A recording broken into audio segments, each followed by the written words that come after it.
मी कुसुम.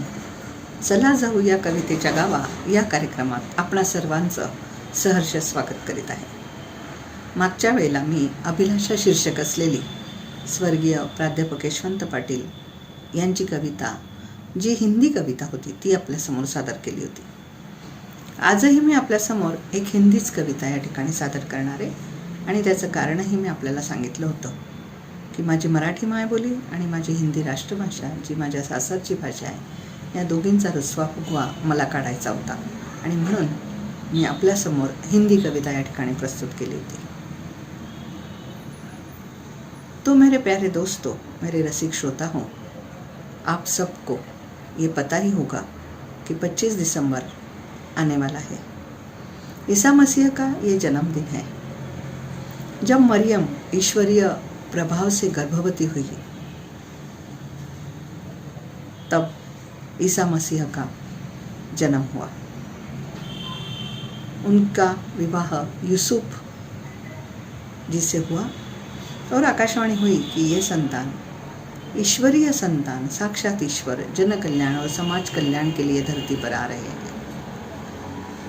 और जब ईसा मसीह का जन्म हुआ तब उन्होंने जन कल्याण और समाज कल्याण का ही काम करना चाहा और किया भी. उसके बाद क्या हुआ, ये आप सबको पता ही है. उन्हें क्रूस पर चढ़ा दिया गया. आज की जो कविता मुझे बहुत अच्छी लगी,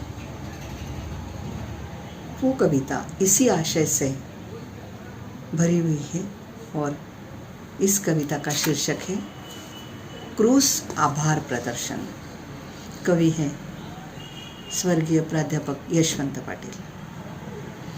लालन पालन जिसने किया उसका मैं तो ऋणी हूँ. लालन पालन जिसने किया उसका मैं तो ऋणी हूँ.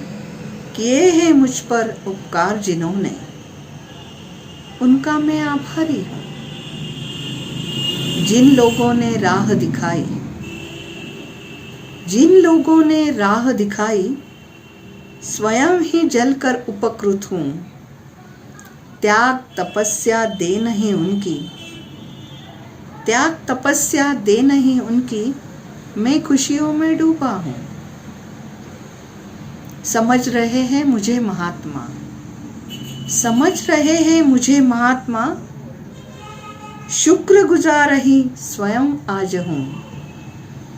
किंतु मन में आज न जाने पराजित सा लगता हूँ. जिन लोगों ने निंदा की थी, सचमुच उनका अपराधी हूँ. क्यों नहीं मेरे प्रति खुश वे, विचारों में डूबा हूँ. आज मेरा सब अभिमान तो चूर हुआ. मैं आज न मैं हूँ. अपराधों से शिक्षा की है, इसलिए तो बेचैन हूँ. क्यों न मुझे क्रूस पर ही चढ़ा दो,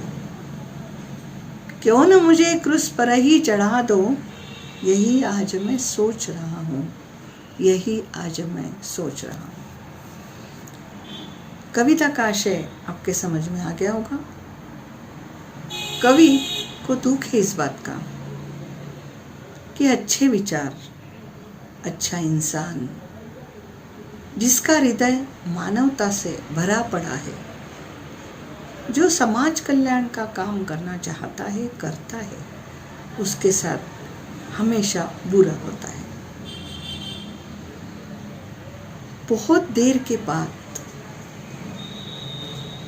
वो व्यक्ति चले जाने के बाद उसका महत्व लोगों के समझ में आता है. साधारण सी बात है, ईश्वर बनने के लिए मुश्किलों का सामना करना पड़ता है और ईश्वर को भी समाज में सुधार लाने के लिए क्रूस पर चढ़ना पड़ता है. ईसा मसीह ने क्रूस पर चढ़ाने के बाद ये कहा कि हे ईश्वर, हे भगवान, इन्हें माफ कर देना। ये क्या कर रहे हैं ये उन्हें पता ही नहीं है, इसलिए इन सब को आप माफ कर देना। कविता समाज प्रबोधन का काम तो करती है, और इसलिए मैंने हमेशा आपसे ये कहा है कि साहित्य समाज का आईना होता है, प्रतिबिंब होता है। 25 दिसंबर के उपलक्ष्य में आपके सामने मैंने ये कविता प्रस्तुत की, और आप सबको मेरी क्रिसमस की बधाई भी दी। आपको ये कविता बहुत अच्छी लगी होगी। ये कविताओं का सफ़र आपके साथ हमेशा मैं जारी रखने का प्रयास करूंगी और जारी रहेगा। धन्यवाद।